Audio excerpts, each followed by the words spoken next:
ያነሱ ሰዎችን መጀመሪያ የምጠይቃቸው ጥያቄ እኔ ላንተ መጸለይ እችላለሁ ወይ ብዬ ነው። እነርሱም አዎ ትችላለህ ብለው ይመልሱልኛል። እነሱ በቀጥታ ወዴት ይወስዱታል? እግዚአብሔርን በቀጥታ ማናገር እችላለሁ ወደሚል። እዚህ ጋር ግን ይሄኛውን መከራከሪያ አያቀርቡትም። ለምን? ጉዳዩ በቀጥታ ወደ እግዚአብሔር መሄድ ከሆነ እኔ ላንተ ለምን ጸልይልሃለሁ? አንተ ስለምን ትጸልይልኛለህ? ቀጥታ ራስህ ወደ እግዚአብሔር አትጸልይም? ይሄን ጊዜ ምን ይሉሃል? ቅዱሳን እኮ ሞተዋል። ቅዱሳን ሞተዋል። ታዲያ እንደዛ ከሆነ ክርስቶስ ለምንድነው እግዚአብሔር የሕያዋን እንጂ የሙታን አምላክ አይደለም ካለ በኋላ በሚቀጥለው አረፍተ ነገሩ ደግሞ እርሱም የአብርሃም የይስሐቅ የያዕቆብ አምላክ ነው ለምን አለ? ታዲያ አብርሃም ይስሐቅ ያዕቆብ እኮ ሞተዋል። ነገር ግን የነሱን ስም ጠርቶ እግዚአብሔር የነሱ አምላክ ነው የሕያዋን አምላክ ነው አለ። ስለዚህ ምን ማለት ነው? ምንም እንኳን በስጋ ቢሞቱ በመንፈስ ሕያዋን ናቸው ማለት ነው። ክርስቶስ ለምንድነው በሱ ያመነ ሁሉ የዘላለም ሕይወት ይኖራል እንዳይሞት ሆኖ ይኖራል የሚል ቃል ኪዳን የሰጠን ለምንድነው ታዲያ? ስለዚህ ሞት የተለያየ ትርጉም እንዳለው በግልጽ ያሳየናል። በስጋ መሞት አለ፣ በመንፈስ መሞት አለ። በዮሐንስ ራእይ መጽሐፍ ላይም ሁለተኛ ሞት የሚባል ነገር እንዳለ ተጽፎ እናያለን። ስለዚህ ለሞት የተለያዩ ትርጉሞችን መስጠት እንችላለን ማለት ነው። ስለዚህ የቅዱሳንን ምልጃ አልቀበልም ለማለት እነሱ በስጋ ሞታቸውን እንደ ምክንያት መጠቀም የቃላት ሕጸጽ ነው ብዬ ነው ማስበው። ሞት ምንድነው የሚለውን ጥያቄ እንድንጠይቅም ያደርገናል። እናውራ ከተባለ ግን እነዚያ በክርስቶስ ኢየሱስ ሆነው ሩጫቸውን የጨረሱትና የክብርን አክሊል ከእጁ የተቀዳጁት ቅዱሳን በምድር ካለነው በላይ ሕያዋን ናቸው ብለን መከራከር እንችላለን። አንዳችን ለአንዳችን በምድር ላይ እንጸልይ እንደምንለው ሁሉ እነሱም ሊጸልዩልን ይችላሉ አሁን ባሉበት ሁኔታ። ከዚያ ደግሞ እነሱ እኮ አይሰሙህም የሚል ጥያቄ ደግሞ ያቀርቡልሃል። ለምንድነው የማይሰሙኝ እንዴ? ሰይጣን እየሰማኝ አይደል? እኔንም አንተንም ማንኛውንም ሰው እየሰማ አይደል እንዴ ከእምነታችን ሊያደናቅፈን የሚሞክረው? እና ዲያብሎስ መስማት ይችላል ቅዱሳን መስማት አይችሉም እያልከኝ ነው? እና ከቅዱሳን በላይ ዲያብሎስ አቅም አለው ኃይል አለው እያልከኝ ነው? ይህን ጊዜ ጠያቂው ማይክል ሎፍተን ፈገግ በማለትና በመልሱ በመገረም ያየዋል። ዲያቆን ምህረትም ይቀጥላል። መንፈሳዊው ዓለም እኛ እንደምንኖርበት አካላዊና ቁሳዊ ዓለም በፊዚክስ ቀመር የሚመራ ዓለም አይደለም። በመንፈሳዊ ዓለም ነገሮች የሚካሄዱት ከምናስበው በተለየ መንገድ ነው። ስለዚህ የቅዱሳንን ምልጃ መመልከት ያለብን ከዛ አኳያ ነው። በመጽሐፍ ቅዱስ ላይም በግልጽ የቅዱሳንን ምልጃ በሚመለከት ተቀምጦ እናያለን። በዮሐንስ ራእይ ላይ እንደምናየው ማለት ነው። በነገራችን ላይ የዮሐንስ ራእይ እንደ ሌሎች መጻሕፍት አይደለም።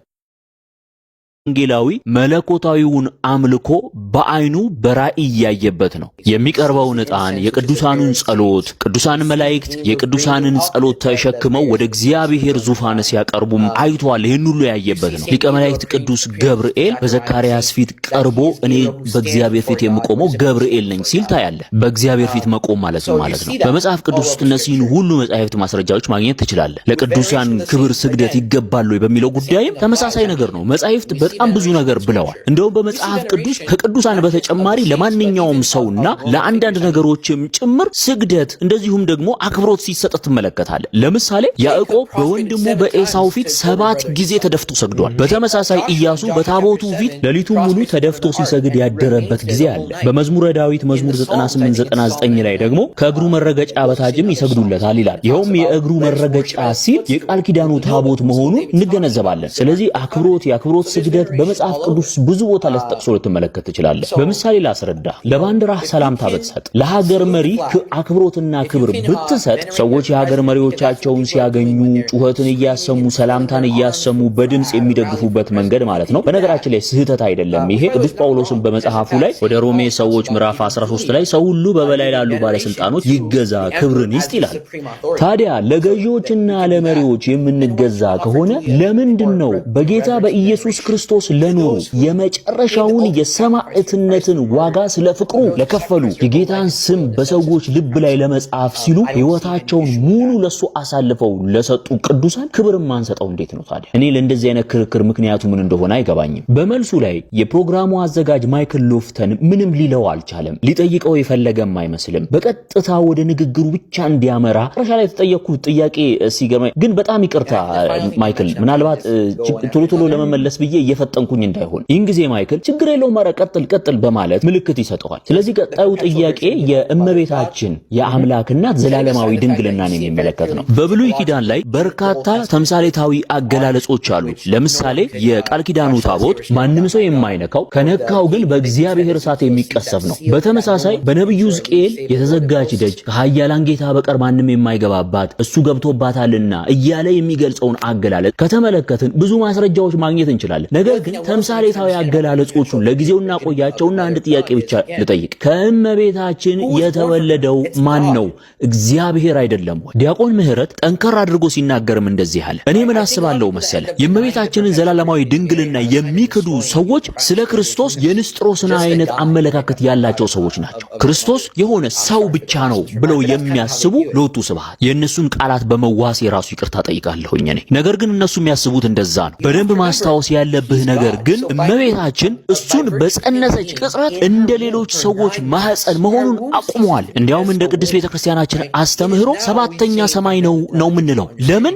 የዓለማቱ ጌታ የዓለማቱ ፈጣሪ አድሮበታልና ተቀምጦበታልና ማረፊያው ቦታ ሆኗልና ማለት ነው። ልክ የቃል ኪዳኑ ታቦት የሱ የመኖሪያ ቦታው የማረፊያ ቦታው እንደሆነ ነብዩ ሕዝቅኤል ያየው ደጅ የእግዚአብሔር መኖሪያ ብቻ እንደሆነ ሁሉ የእመቤታችንን ማህፀን የሱና የሱ ብቻ ነው። እግዚአብሔር የቃል ኪዳኑን ታቦት ሰዎች እንዲደፍሩት እንደማይፈቅደው ሁሉ የእግዚአብሔር ቤተ መቅደስ የመፍረስ አደጋ ሲጋረጥበት የቃል ኪዳኑ ታቦት ተሰውሯል። ለዚያም ነው ሁለተኛው ቤተ መቅደስ ሲገነባ አንዳንድ የሮማ ጀነራሎች እንዳደረጉት ወደ ቅድስተ ቅዱሳኑ ሲገባ ግን ምንም ነገር አልተገኘም። ይህን ጊዜ ጠያቂው ማይክል ሎፍተን ያረጋግጣል። እውነትን ነው፣ ምንም ነገር አልነበረም።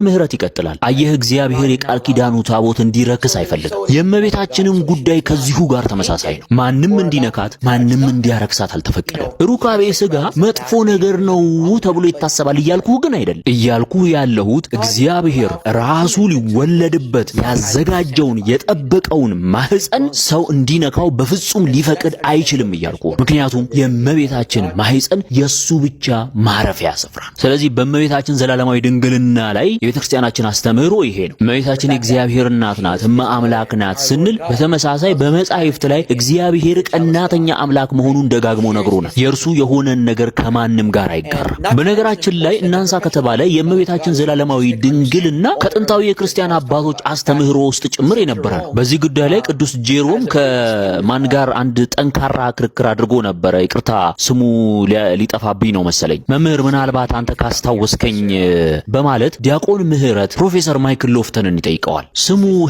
ሄልቪ እንግዜ ፕሮፌሰር ማይክል ሎፍተን ሄልቬዲየስ ማለትህ ነው በማለት ይመልስለታል። ዲያቆን ምህረትም ሄልቬዲየስ ልክ ነህ። አዎ ቅዱስ ጄሮም ከሱ ጋር በዚህ ጉዳይ ላይ በጣም ጠንካራ ክርክር አድርጎ ነበር። ምክንያቱም ሄልቬዲየስ እመቤታችን ድንግል አይደለችም ብሎ ነበረ ሲከራከር የነበረው። ቅዱስ ጄሮም ግን በእመቤታችን ጉዳይ ቀልድ እንደማያውቅ የምታውቀው በሰላማዊ ቋንቋ ካናገረው በኋላ አንተ የሰይጣን ልጅ ብሎ ነው የጠራው። ይህን ጊዜ ማይክል ሎፍተን መሳቅ ይጀምራል። ዲያቆን ምህረትም አፉ በሳቅ እንደታፈነ ለምን ይመስልሃል? ምክንያቱም ስለ እመቤታችን ስለ እናታችን በዛ መንገድ ልትናገር አይደለም ልታስብ እንዴት ደፈርክ በማለት ነው። ስለዚህ ይሄ ቀደምት አባቶች የፈጠሩት ትምህርት አይደለም። ሉተር እንኳን በዚህ ያምን ነበር። ታምናለህ? ሉተር እንኳን በእመቤታችን ዙሪያ ባሉ አብዛኞቹ አመለካከት ያምን ነበር። ለምሳሌ ዘላለማዊ ድንግል መሆኗንና ንጽሕት ፍጽምት መሆኗን ይቀበል ነበር። ማረጓን እንኳን ያምን ነበር።